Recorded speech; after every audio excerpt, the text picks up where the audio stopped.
তাড়াতাড়ি চল, তাড়াতাড়ি চল। কোথায় যাচ্ছ তোমরা দুজন? মনে হচ্ছে তোমার স্মৃতিশক্তি দুর্বল হয়ে গেছে। ভুলে গেলে নাকি?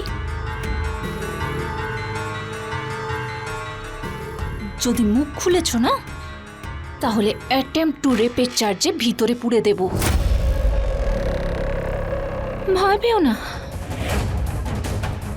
আমি কাউকে কিছু বলবো না। কি বললে?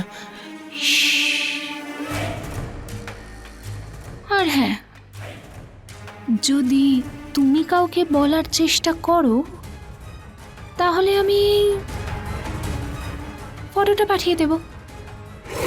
আর এই ফটোটা দেখে এমনিই সব চিন্তা দূর হয়ে যাবে।